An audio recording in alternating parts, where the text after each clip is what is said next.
My name is Christy Barse, and I'm president of the Hastings Area Chamber of Commerce and Tourism Bureau, and I'm pleased to kick off our very first State of the Community event.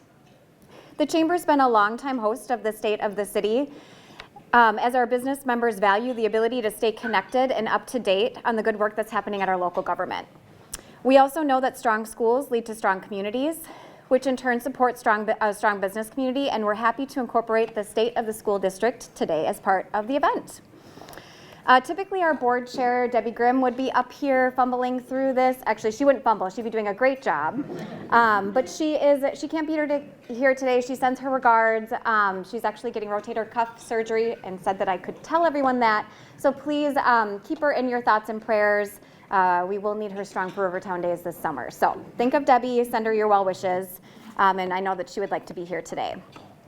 We do have a few board members, chamber board members that I'd like to recognize. So as I call your name, please raise your hand. Kelly Akins with Innovative Surfaces is in the back there. Kelly's been on the board for 6 years. Michelle Chumslin with In Motion Realty is currently on our executive committee and our finance chair.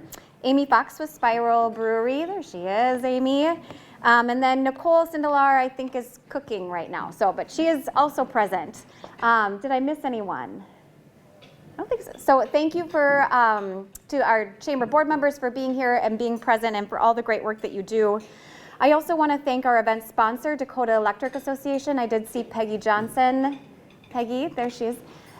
Thank you for all the work that you do for chambers. I don't think that there's a chamber in Dakota County that doesn't know who Peggy Johnson is and Dakota Electric. So we do want to thank them for their support today.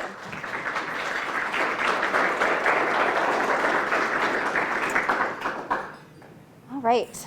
The chamber recently hosted our annual meeting and awards dinner, which provides us the opportunity to give a recap of the past event and highlight the goals for the future.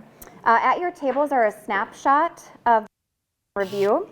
We're pleased to say that the organization is growing in membership and engagement, which allows us to continue to host programs that provide meaningful connections, community and business promotion, and impact business growth.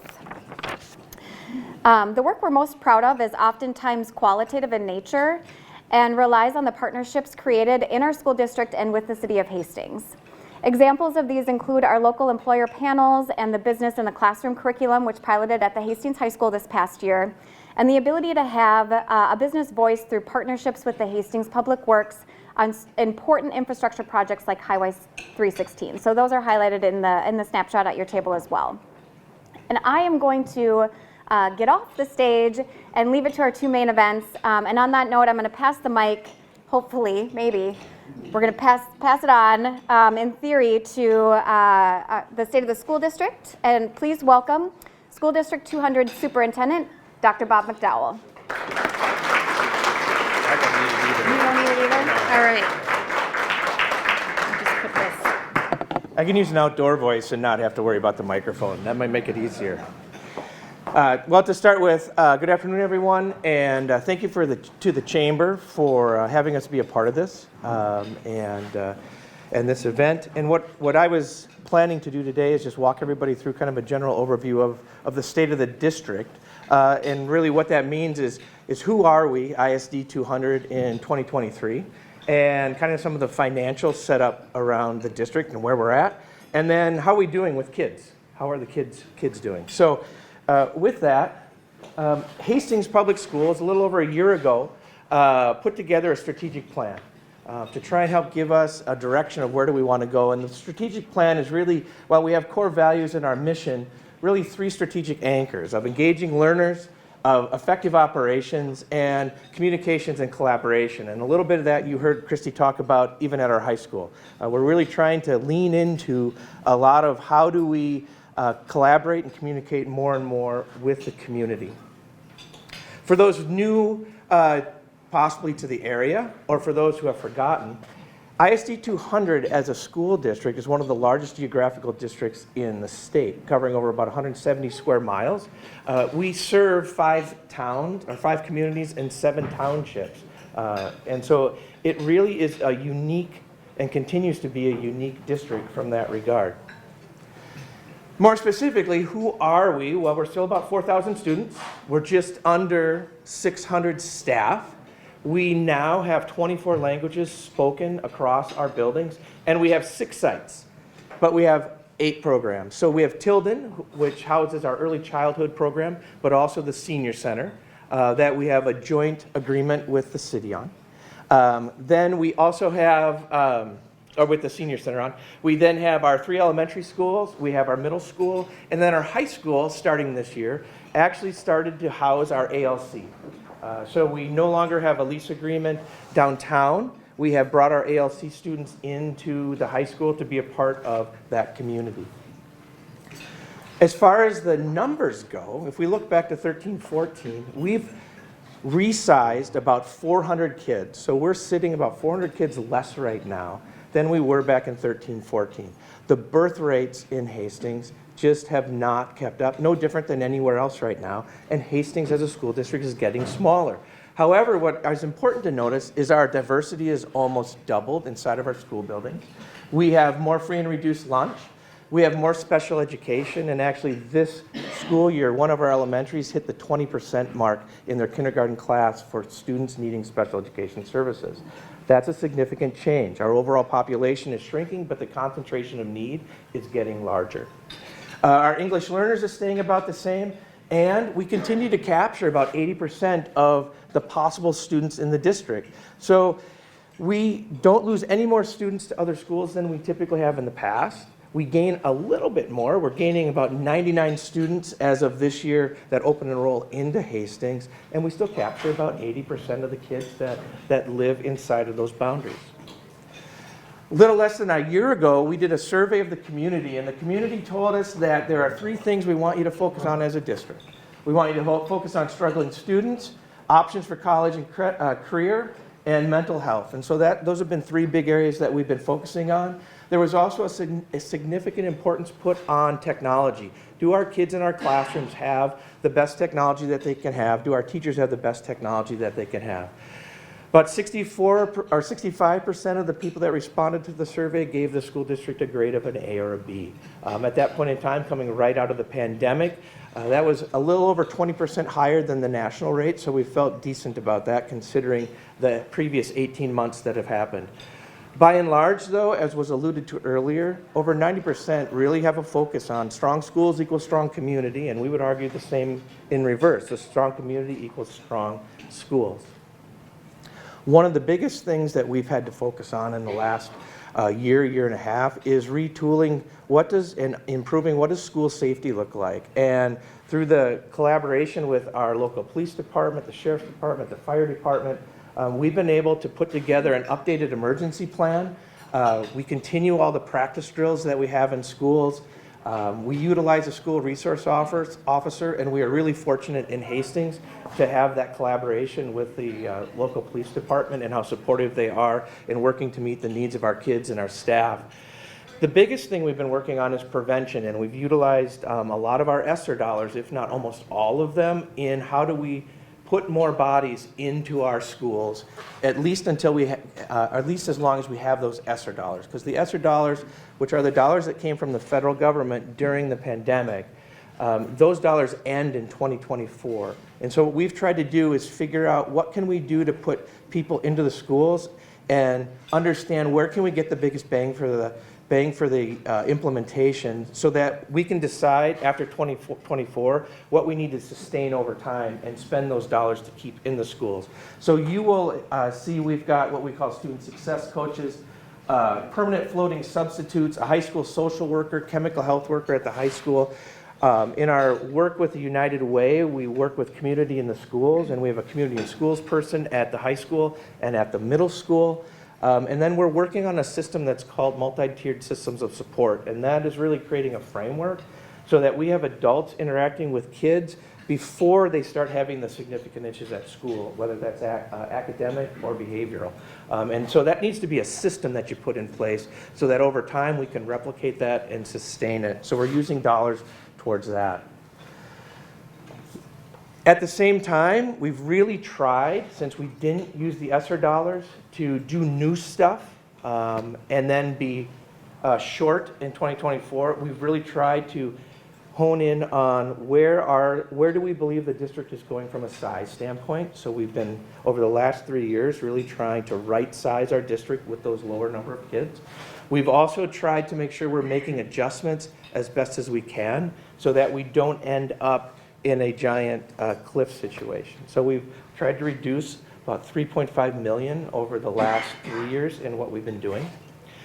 And we do that because we've got a referendum that is due for the district that's pretty, that the community knows about, that comes up for renewal in November. And we don't want to end up on that cliff, because in a school district, while we have fund balance right now, in school districts that money goes away relatively quickly year after year. So we just have to plan. We have to plan because we have a funding gap. The funding gap, the biggest part of that funding gap is because since 2003, the state hasn't kept up with inflation. If the state had kept up with inflation, then we would have about $1,200 more per student per year right now. And that's just inflationary. That equates to about $5.6 million in our current budget. And when you add on top of that the special ed reimbursement that we don't get, that's another $3 million. So we're about $8 million that we're taking out of that general fund money to try and make sure that we're keeping up with where we need to go. So that leaves us to the two levies, and a lot of people end up forgetting about what happens then. And districts have to pay at the local level when the state and the federal government don't, and Hastings is no different than most districts in the state. We have two levies. We have one that comes up here in 23 and one that's in 27, and the first one is worth about $3 million to the school district. And so that's that equivalent of that special ed cross subsidy that I was talking about earlier.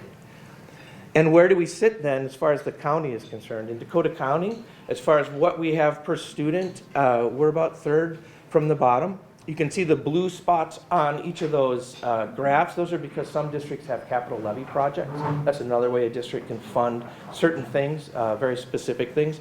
We currently don't have a capital levies project, but if we were not to expire, if we were to have that levy expire in 2023, we would lose almost half, about 41% of what we're getting right now.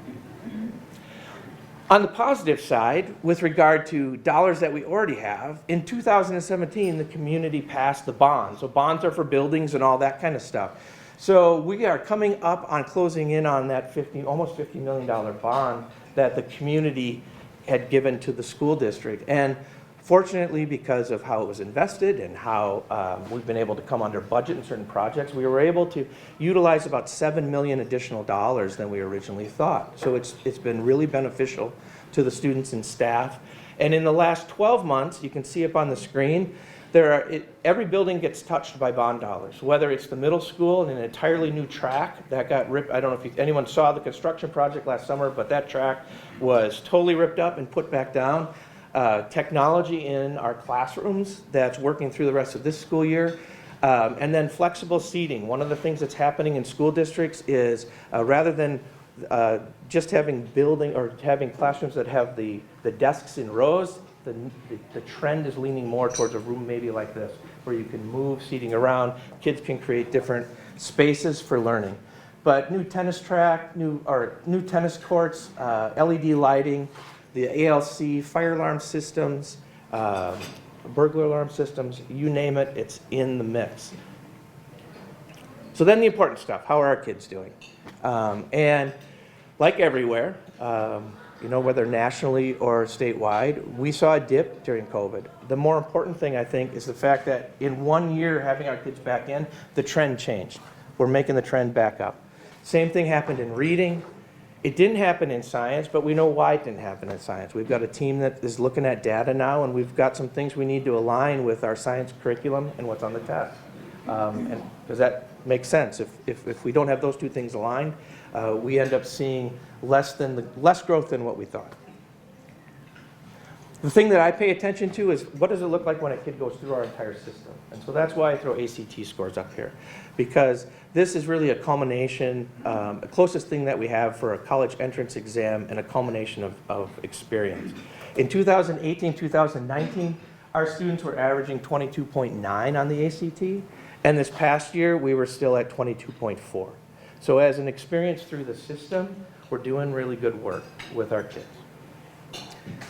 An important thing for this group, I think, to see is what do our kids do when they graduate? In 2022, 2023, almost 30% of our kids don't go to a four-year college, right? So that's an important thing for the Hastings community to continue to understand and embrace is we've got a large chunk of our kids that need our support in other than four-year college experiences.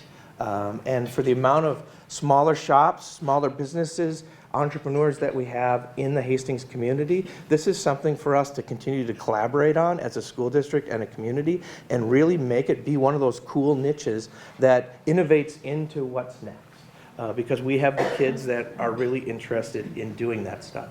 You can see that the kids that do go to two-year or a four-year college stay close to home. Most of them go to the 5 schools on the right of this slide. It's hard to see some of the data there, but we surveyed our kids and our staff, and 89% of our kids last year said that they have somebody in their building that cares about them. That's important for us. We want to make sure that kids have an adult they connect to, at least one. It's a specific thing we work on. Also, the number before that, 87% of our students feel like they're safe at school. That's even more significant because that survey question was asked after the Uvalde incident last year. And so our kids, by and large, feel safe in our schools, which is important because if they don't feel safe, they don't feel connected, it's much more difficult for them to learn when they're sitting in the classroom of their peers. Over 80% of our staff are highly trained, which means that they have advanced degrees. And then 81% of the time, when our administrators go into classrooms and observe what's going on in the classroom, they can see students talking about a discipline-specific topic, meaning if it's math class, they're talking about math, not about what's on Snapchat. Over 80% of the time, they're also seeing students who are able to provide evidence of what they're thinking. So if they're in a class walking around and they ask a random student, what is this lesson about? What are you supposed to be learning? Those kids can speak to that, which is important. And it tells us that our teachers in Hastings continue to do a really solid job, which is why we're seeing those trend lines, I would argue, 1 year back in the classroom with our teachers, and that trajectory changes again. We have really awesome staff in our school buildings, and it shows out in the data. And lastly, we continue to get the finance award from the Department of Education, and we have since 2008. Oh, wrong button, sorry.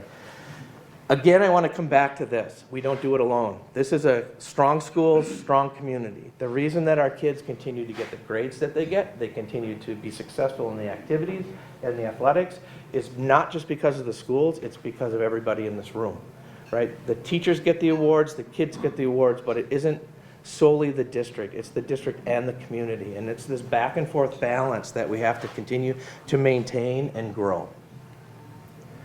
So here's where we're headed. We're going to continue to use our strategic plan, continue to focus on engaging learners more, how effective can we be in our operations, and communicating and collaborating better. We're going to monitor that, and we do this through our strategic plan using what we call a vision card. How are we doing with our kids? How are we doing with our families? And how are we doing with our staff? Some highlights from that. This past year, 76% of our secondary students were passing all their classes. The kids that were struggling, we had a program that recovered 650 credits for those kids. We're underneath the 10% threshold for chronic absences. 70% of our elementary kids read at grade level. 78% of our kids report that they know about their learning. Almost 90% of our kids say that teachers care about themselves. We had that 22.4% or 22.4 average on the ACT. And what is huge is almost 96% of our kids graduate in 4 years. That is a significant number. We still have things to improve upon, however. We need to increase the perception of kids feeling engaged in school. I want to be at school. I like school. I feel connected with my teachers. We've got work to do there. We need to decrease gaps on our MCA tests. One thing that we found as we look in data, if you're a student of color versus a white student, if you're an EL student versus non-EL, special ed versus non-special ed, no matter how you slice that up, there's about a 20% gap in how you will do academically. That's a gap. We got to fix that. We got to make that smaller because when we all do better, we all do better. We need to increase with our staff and our parents that perception of Am I connected? Do I feel good? Am I connected with the district? Am I connected with my teachers? We need to increase the number of secondary students passing their classes. And that will come with some of these other levers that we're working on right now. And we need to increase the number of elementary students who are reading at grade level. And that's why you may or may not be hearing our elementary teachers, if you're out and about, I'm doing all this work on literacy. I'm doing all this work on literacy. Yep, because what we know is that's one of the huge levers. If kids can read, they do better throughout their experience in school. How do we get there? We're getting there at the elementary through our literacy programming. At the secondary, that on track to graduate. What do we need to do? Where do we need to put in those places of supports for kids that don't seem to be where they're supposed to be from 8th grade, 9th grade, 10th grade, 11th grade, and into 12th grade?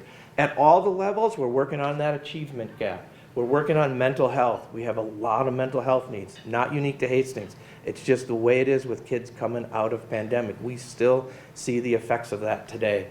And that can be answered through what we do with student engagement at all the different levels and with that multi-tiered systems of support that I was talking about earlier. The framework to help support kids academically and behaviorally before we have those typical issues that we all hear about. Right, the behavior issue, the struggling to get good grades issue. That's what that framework sets up for us in the school system. And with that, I leave you the state of our district.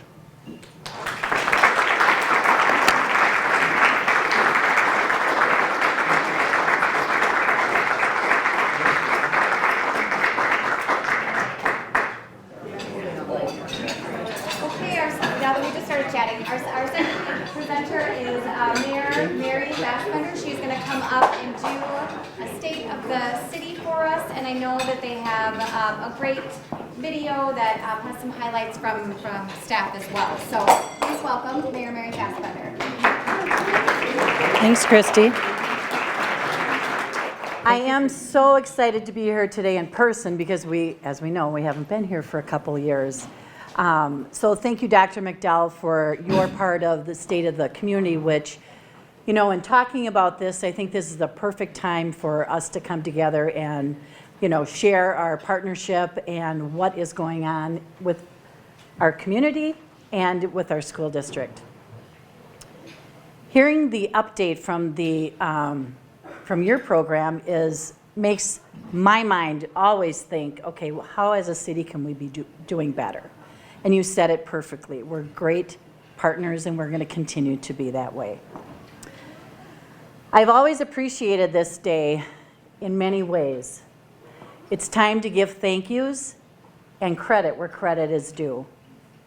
As it's been said, it takes a village, and it truly takes a village, and I'm proud that our village of Hastings comes together to help this community in so many ways. So thank you all for being here with us today. Thank you to our sponsor, Dakota Electric Association, our host, Hastings Area Chamber of Commerce, and Hastings Public House for your service and your beautiful venue. I'd like to recognize some dignitaries that are with us today from Congresswoman Angie Craig's office, Madeline Lerner. Representative Wendy Wolf is with Metropolitan Council, Dakota County Commissioner Mike Slavic, at-large Council Member Dave Pemble, Ward 1, Council Member Tina Fulch, Ward 2, Council Member Jen Fox, and Ward 3, Lisa Leifelt. It's been a very busy and productive year in our fine city. I am proud of our staff and the diligence to get work done. 2022 laid the foundation for unprecedented growth in Hastings with new residential and commercial developments. While driving around the city, I can see growth in all directions. Lifestyle options are a big part of these developments. These developments will allow our seniors to stay in Hastings and offer more housing for younger families and younger people. The recent expansions at the industrial park with Quality One Woodworking and Intech Plastics are bringing new job opportunities. And I'm thrilled to have our newest retail partner, Fleet Farm, which is an amazing asset to our city in so many ways. New families, visitors, and businesses are increasingly attracted to our city, which offers excellent schools with strong academics, music and sports programs, an abundance of well-maintained parks and trails, historic homes and buildings, and other numerous tourist attractions. Our collective programming and assets are setting new visitor records, especially with our riverfront entertainment options and collaborations with our Hastings Area Chamber of Commerce and the Downtown Business Association. Hastings is on the map and frequently featured in tourist blogs and news stories. Bringing it all together, residential, commercial, tourism, and hotel is a building taking shape along the river. You may have heard of it. The Confluence Hotel, Banquet Center, and Apartments are scheduled to open this spring. This long-anticipated development will begin a new chapter in Hastings history. All of the new growth will call for continued collaborations with our state, county, business, and nonprofit partners. I want to highlight some of the important collaborations that started last year that will pave the way to our future. The city and the business community partnered with Minnesota Department of Transportation to make modifications to the Highway 316 project, which improves safety on one of the city's most important thoroughfares. This year, our collaborations with MnDOT on a study for the Vermilion Corridor, which will look at ways to improve access and safety in the heart of the city for years to come. Additionally, the Hastings Economic and Redevelopment Authority, the city has been able to offer facade grants to nearly a dozen business owners to improve their historic buildings. Hedra has also hired a marketing company to expand sales in the city's industrial park. These collaborations will improve the city's infrastructure, jobs outlook, and aesthetics. 2022, the community came together to address serious issues like homelessness, fentanyl poisoning, and hunger through community forums, educational workshops, campaigns, and events. Our willingness to address tough issues is something in which we all can be proud of. Other collaborations through the city's new Community Investment Fund give community partners opportunities to pursue projects that will benefit the city's arts, culture, history, and business. The city invested nearly $100,000 for 10 projects last year and will invest another round of funding for 2023. The city also has a new Arts and Culture Commission that will expand public arts programming in Hastings, which provides social as well as significant economic value in Hastings. The city's financial picture is strong. With minimal tax increases in our property tax levy this year compared with other cities, strong financials will allow us to continue to invest in roads, public safety, utilities, and park improvements. In fact, in 2023, nearly all of our parks will have some sort of update. I want to thank my fellow city council members, city commissioners, city staff, and community partner for this amazing year of growth and work to come in 2023. At the helm of the many officials and 2 city council members that have served our community for years, have passed the baton to newly elected officials last month. Thank you, Senator Carla Begum and Representative Tony Jurgens, and to outgoing council members Lori Brox and Mark Vaughn. Welcome, Senator Judy Seeberger and Representative Shane Hudella. We look forward to working with you on our 2023 legislative agenda, which includes funding for groundwater concerns, improvements at the Hastings Civic Arena, the City Hall Historic Dome renovation, and HVAC improvements. Welcome to incoming City Council members Angie House and Dave Pemble. I look forward to their contributions they will bring. Our partners at Dakota County, including Commissioner Mike Slavic, continue to improve our parks and provide needed health, library, and governmental services. I look forward to continuing our partnership with Commissioner Slavic in my second term as mayor.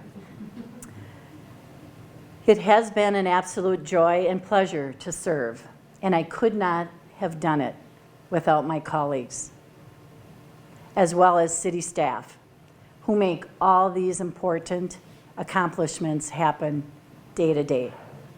Their vision, leadership, expertise, and dedication to Hastings is much appreciated. A little extra thank you to Dan, our city administrator, who I get to work with the most. Dan, I appreciate your integrity, your vision, your knowledge, and most of all, your patience. This year, Council partnered with city leaders on a comprehensive compensation and classification study that improves these processes and brings city staff in line with marketed wages.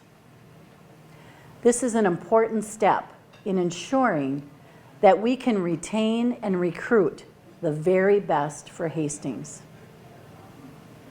Now, for this exciting video, which I love for you all to see, because it truly shows what our city staff does behind the scenes. And couple more thank yous. I'd like to thank Dawn for her work on this whole State of the City, along with Christy, and HCTV for putting this amazing video together, and for all the projects that they do throughout the year. Thank you.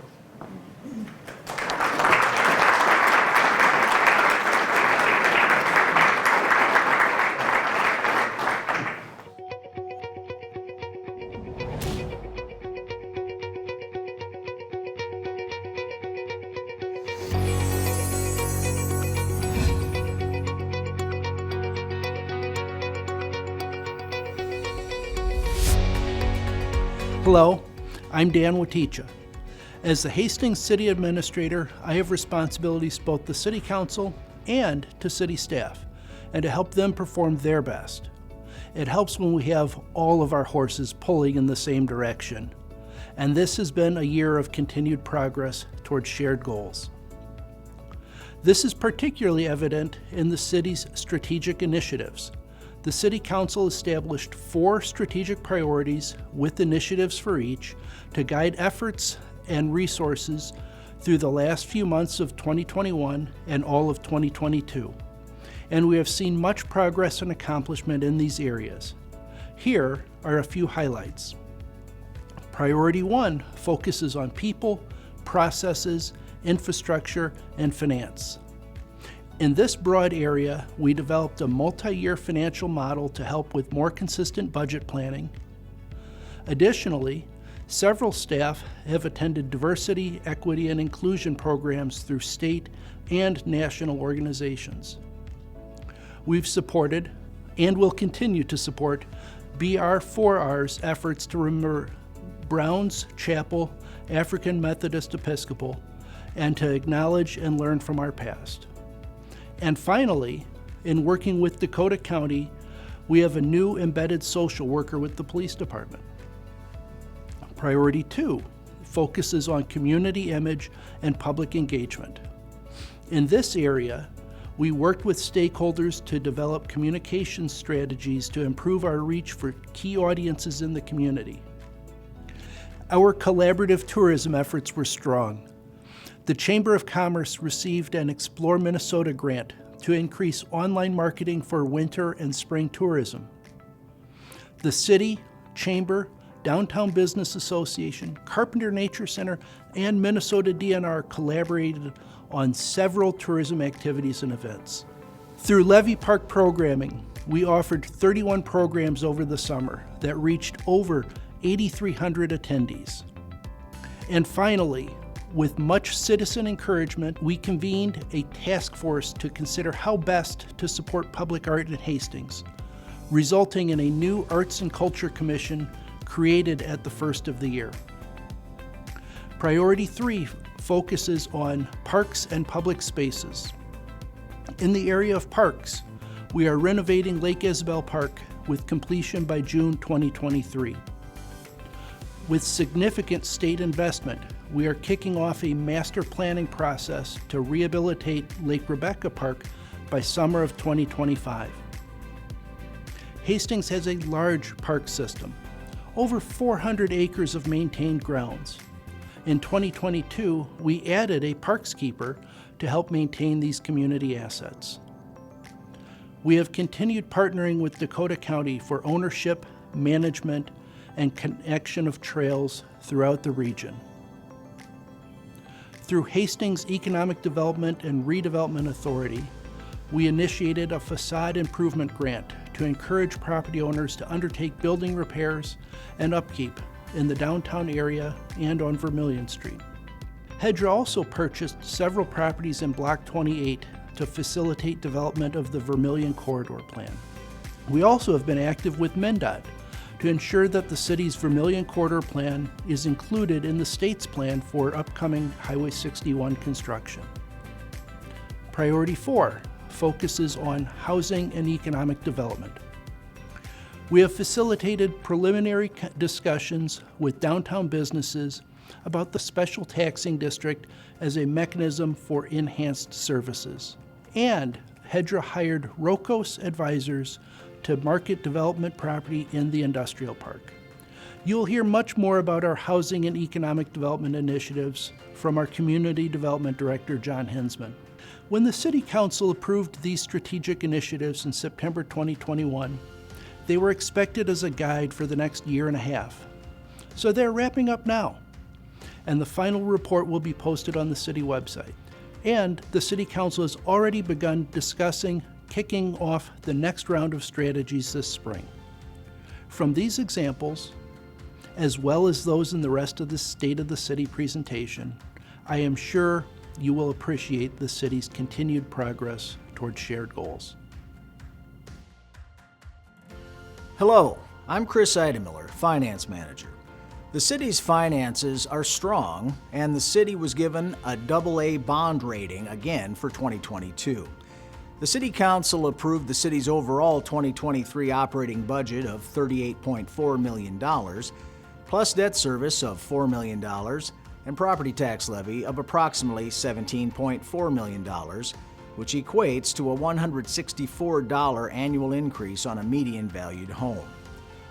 The property tax levy is the primary funding source for services such as police and fire protection and parks and recreation. Meeting capital needs is another key area of focus in this year's budget. During the 2023 budget process, departments listed capital projects and equipment needs of nearly $18.4 million. In addition to tax support, the city will utilize revenues from the American Rescue Plan Act, otherwise known as ARPA, along with fund balance that exceeds the city's policy threshold to fund many one-time capital expenditures. We need to maintain our capital equipment, facilities, and infrastructure, which may seem expensive now, but would be more expensive to put off or to not address these needs. The department will continue to utilize the multi-year financial planning process, which was launched in 2022 to allow us to forecast future needs. Please watch the city's website for future updates on the city budget. Thank you. Hello, I'm John Hensman, The Community Development Department manages growth of the city through planning new development, assisting with economic growth, and preserving the city's historic fabric. Our building code inspectors ensure proper construction of development and maintain code enforcement. Community development staff work closely with the City Council, along with HEDRA, the Hastings Economic Development and Redevelopment Authority, Planning Commission, and Heritage Preservation Commission. The Planning Commission assisted in the City Council in reviewing many projects in 2022, including the final phase of Heritage Ridge, a 116-lot subdivision located west of General Sieben Drive and Fallbrook. 2 new apartment buildings broke ground. The current 33 apartments began the first of 2 buildings that will contain 211 apartment units, and this is along 33rd Street near Coburn's. Construction of the 89-unit Lake Isabel Flats apartment is underway near 3rd and Bailey downtown. Senior housing continued with the completion of the Quill, a 90-unit independent living building located at Schoolhouse Square. Construction of Vermilion Acres, a 75-unit assisted and memory care facility, began near County Road 46 and Riverwood Drive. Plans were also approved for Sweet Living, a 32-unit senior facility near 33rd and Vermilion. Construction continued on the Villas at Pleasant, a 32-lot detached townhome development located on Pleasant and Northridge Drives. Commercial and industrial growth were strong as well. Fleet Farm opened its doors in 2022 upon renovation of the former Target building at Highway 55 and General Sieben Drive. Within the Hastings Business and Industrial Park, Quality One Woodwork completed a 50,000 square foot addition for expanded manufacturing, and Intech Plastics secured state assistance and city approvals for a 60,000 square foot expansion with future job growth. Jersey Mike's Sub Shop opened its doors at 1217 Vermilion, and plans were approved for KFC at 1726 Vermilion Street. Plans were approved for Therapy Ops to construct an occupational, physical, and speech therapy facility near Westview Drive and Highway 55. HEDRA adopted a new facade improvement grant program that dispersed over $44,000 to 10 projects and leveraged an additional $75,000 in private investment to make building improvements. 2 revolving loan funds disbursements were approved for rehabilitation of 1250 South Frontage Road to provide expanded space for Sparrow Foods Co-op and to remodel the remaining building for new tenants. The Makers Alleyway Markets continued, showcasing local businesses and commercial use of the alleyway near Riverfront Park. 6 business retention and expansion visits were completed, and staff also completed 132 business drop-ins. The Heritage Preservation Commission welcomed new membership and reviewed modifications to historic properties to ensure conformance with adopted standards. A Century Home plaque was awarded through social media polling to honor the best home constructed in 1922. Within the building department, we added a 3rd building inspector through the addition of Sean Shorey and promoted Alana Siebenaller to senior building tech. We worked with the fire department to create a new housing inspector position. A new administrative citations program was rolled out to improve response to code enforcement complaints. Work was also completed to transfer all paper building files to a digital format. Over the last 2 years, over 700 housing units have been approved, with many under construction. As we look into 2023, the city will consider the annexation of additional land for future growth at Red Wing Boulevard and Michael Avenues. Opening of the confluence, adding hotel rooms and banquet space, along with restaurant and apartments to the former Hudson Manufacturing Building along the Mississippi Riverfront is expected this spring. We also expect to complete 2 apartment buildings and 2 senior living facilities. Redevelopment efforts along Vermilion Street will continue. 2023 will be another busy construction year. Hello, I'm Public Works Director, City Engineer Ryan Semsky, and to continue with one of the themes of this year's State of the City, recruitment and retention was a major topic for our department this past year. Superintendent Mark Piney's retirement last month ended a 35-year career with the city.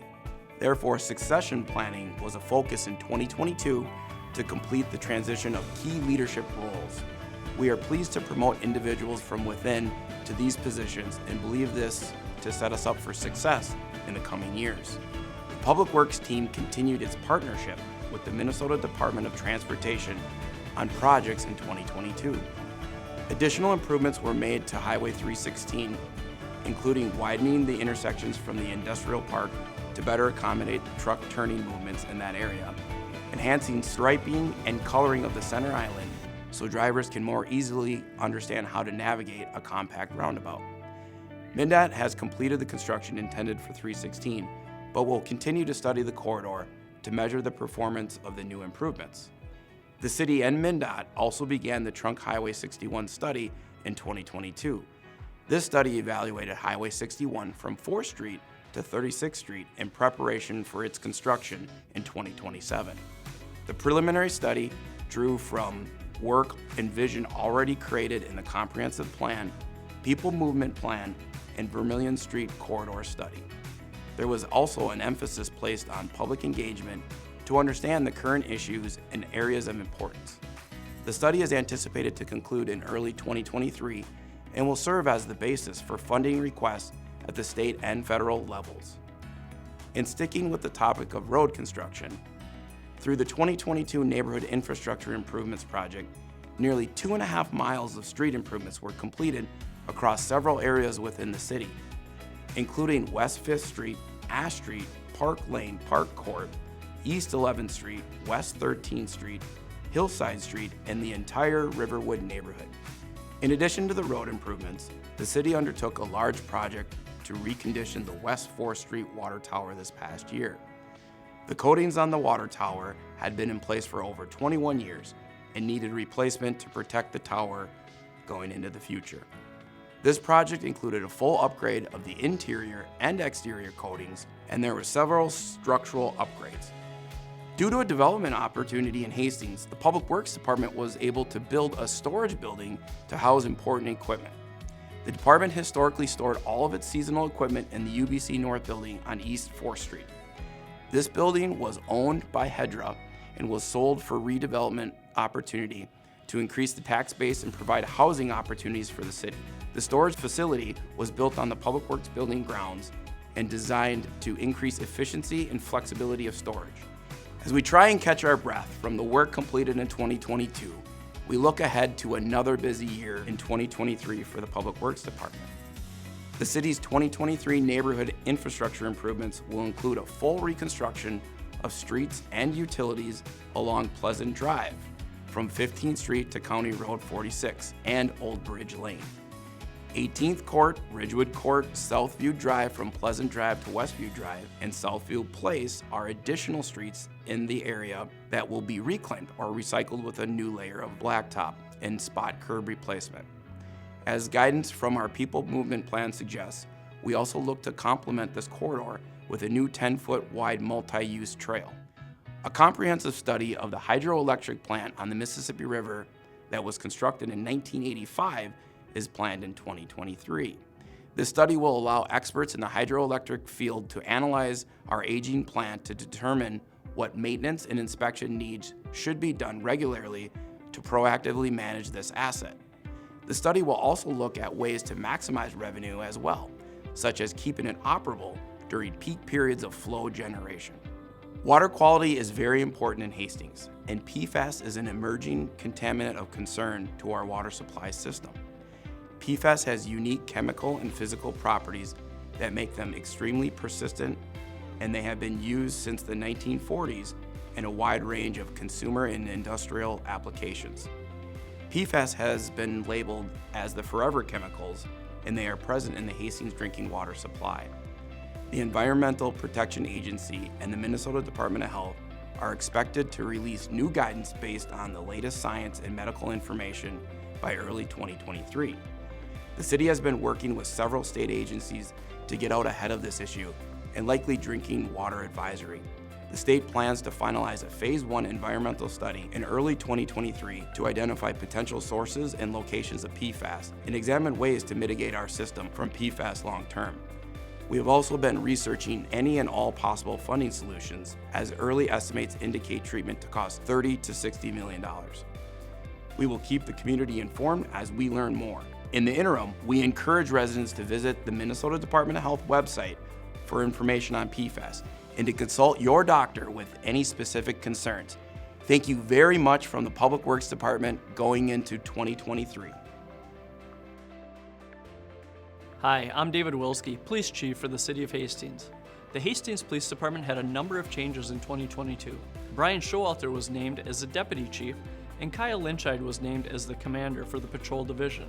This provided some openings in the Patrol Division, and Pat Diedrich was selected for Patrol Sergeant.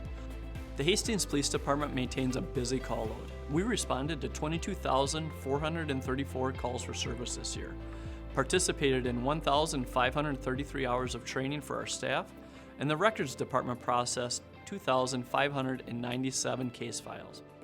The Community Engagement Officer was very busy again this year. Officer Whitney Ranowski continues to work with our homeless population and participated in a homelessness town hall meeting that was hosted by State Representative Tony Juergens.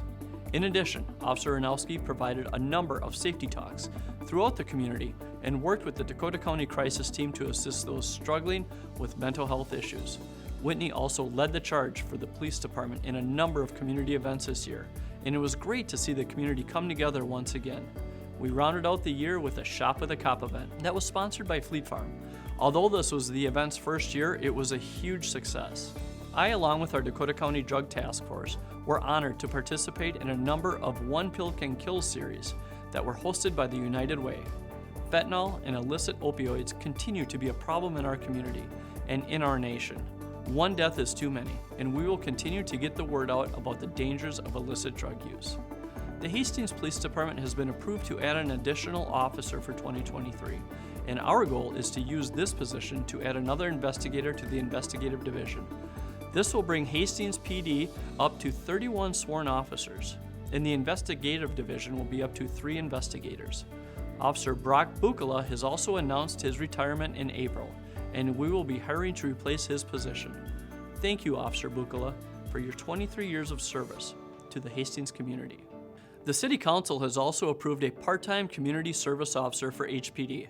This will be a new position, and this individual will assist in transporting squads for service, evidence transports, and a number of additional critical functions needed at the police department. In addition, HPD continues to look for additional opportunities to strengthen our mission with savings in mind.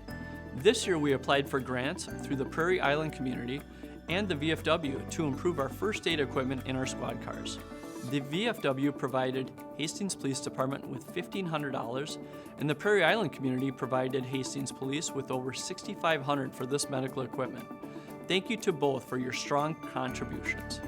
HPD also learned of a program at the U of M Twin Cities campus that will provide new automatic external defibrillators, or AEDs, and we took advantage of this opportunity.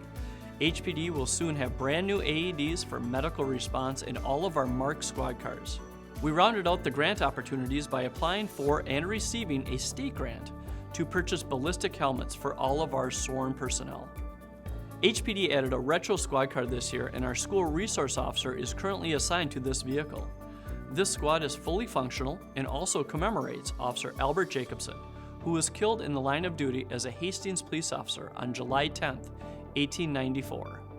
Recently, we were delivered our first hybrid squad car, and the community will soon see this vehicle patrolling the roadways of Hastings.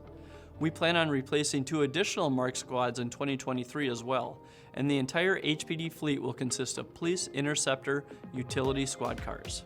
I would like to thank the citizens of Hastings, staff that work for the city, and visitors to our great town for your support for the Hastings Police Department and myself in my first year as Chief of Police.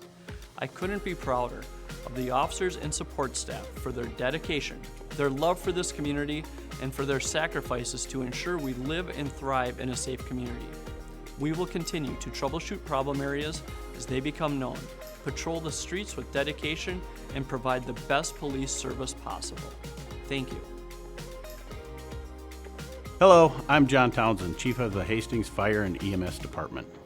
2022 was a busy year with a wide variety of important projects, along with responding to calls for service in our community.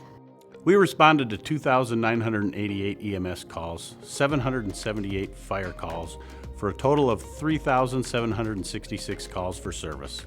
This is a reduction of 383 calls for service in 2021. This is due to a reduced call volume of non-emergency transfers. Our dedicated and amazing staff have worked hard to handle the complexities of all of the calls for service. In 2022, we completed a fire department study which looked at our response force, response times, travel distances, and staffing. This study will help guide the department in shaping our response model and operation in the future.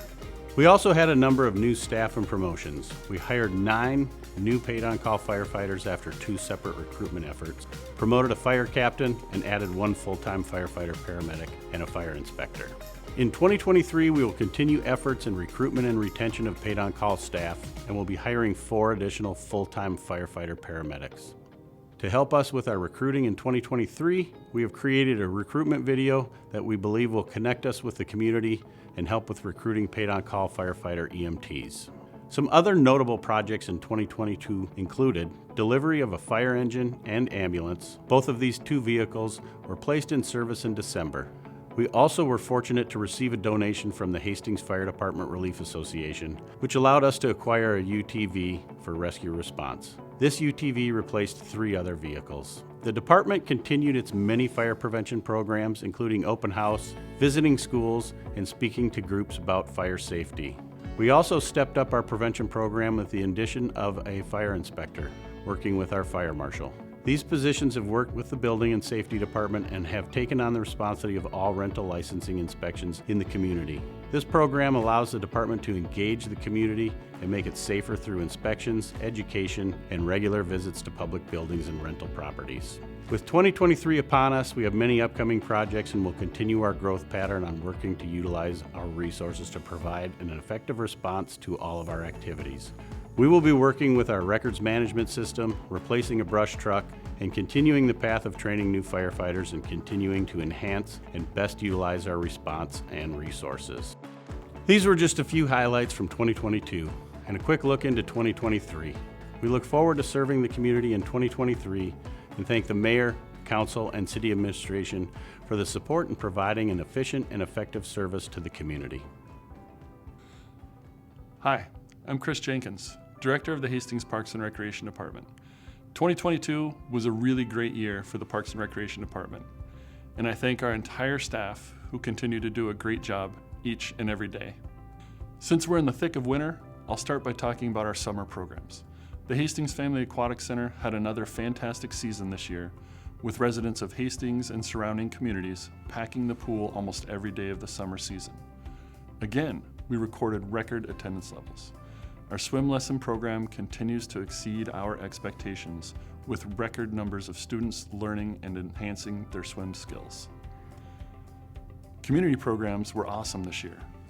Paige Marshall Bigler continues to bring quality programming to Hastings, and the record number of participants highlights the community's appreciation for these great programs. More than 8,300 people attended the 30-plus summer events coordinated by our Parks and Recreation Department, and Levy Park hosted over 40 park rentals. A special thank you goes out to our Music in the Park sponsor, the Ruth and George Doffing Charitable Fund, for supporting our expanded series on Thursday evenings. To our Movie in the Park sponsor, Ardent Mills, for supporting our Movies in the Park series. And to our Performances in the Park sponsor, Smead Manufacturing Company, for supporting our Performances in the Park series. Moving on to park maintenance, which is another huge undertaking. Our system has 37 parks, 30 miles of trails, 16 ball fields, and numerous acres of natural and open space. Our crew mows over 400 acres each week in the summer months, along with grooming athletic fields, maintaining trees and plantings, along with routine and major maintenance on vehicles. In 2022, we were able to resurface or reconstruct 5 basketball courts, including Wilson Park, Pioneer Park, Tuttle Park, Cannon Park, and Cary Park basketball courts. We provided a facelift to the Labyrinth at Levy Park, replaced the stolen roofing at Vermilion Falls Park Overlook, removed some old train tracks from the Vermilion River bed, and got started on a habitat restoration project at the Southwest Ponding Basin. CP Adams Disc Golf Course received some attention as well, where all the baskets were replaced and 3 new holes were added. I have to mention an outstanding volunteer, Chuck Cadwell here, since he was the champion for this work to get done. There is more to do, and we will tackle most of that in 2023, but we are off to a great start. We also started the Lake Isabel Park reconstruction project late in the year. While our contractor was anticipating to complete more work this fall, some unexpected delays and eventually the cold weather put a hold on that project until spring of 2023. Also planned for 2023 and included in the 2023 budget are some exciting projects. 5 more basketball courts, including Riverwood, Sunny Acres, Westwood, and Gretton Parks, will be resurfaced or reconstructed. The trail along Highway 55 between River Street and Spring Street will be reconstructed. Player dugouts and infield renovations will occur at Vets, Pioneer, Lions, and Wallen Parks. Dakota Hills Park will receive new playground equipment and perhaps a few extra amenities. And the tennis courts at Roadside Park will be reconstructed, and the final product will include 8 pickleball courts. The Hastings Civic Arena operated in full speed during the 2022 season, with all of the regular activities and groups. Although the legislature did not pass a bonding bill in 2022, which would have provided funding to replace the refrigeration plant at the arena, we are hopeful that the legislature will pass a bonding bill in 2023. Our urban forest is doing well, and our city forester contacted over 150 property owners to advise them of the need to protect the ash trees on their boulevard from emerald ash borer, and contacted over 50 property owners who had to have boulevard ash trees removed. In 2022, the cities of Hastings, Rosemount, and Farmington joined forces to hire a full-time recycling coordinator. Violet Pinman works for all 3 cities to help educate residents about recycling programs and requirements. The city of Hastings has 740 households, or 8% of the city, registered for the Organics Drop Site program, offered in partnership with Dakota County. That's one of the biggest participation rates in all of Dakota County. This past year, I had the opportunity to coordinate the city's new Community Investment Fund projects. These projects often involve matching funds between the city and the community partner. In 2022, the following projects came to fruition. A charrette to plan for a commemoration of Brown's Chapel was held with Building Remembrance for Reconciliation. The Hastings Hockey Association collaborated with the city on new scoreboards and a sound system at the Hastings Civic Arena. The Downtown Business Association and the City of Hastings purchased and installed large snowflake lights downtown.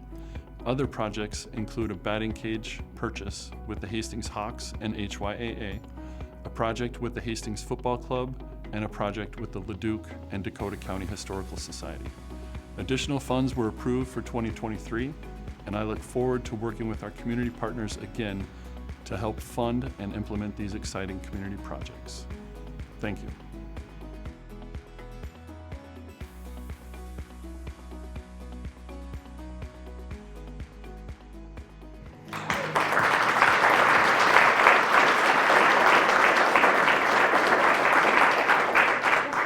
That concludes our program. Thank you everyone for coming. I do want to say thank you to Dakota Electric again for sponsoring. And we will be sending out a survey, so look for an event survey from Jessica to give feedback on how this format worked, but I thought it was a great success. Thank you to Superintendent McDowell for coming to give the State of the District, and a special thank you to Mayor Mary Fassbender for State of the City. I hope you have a wonderful day.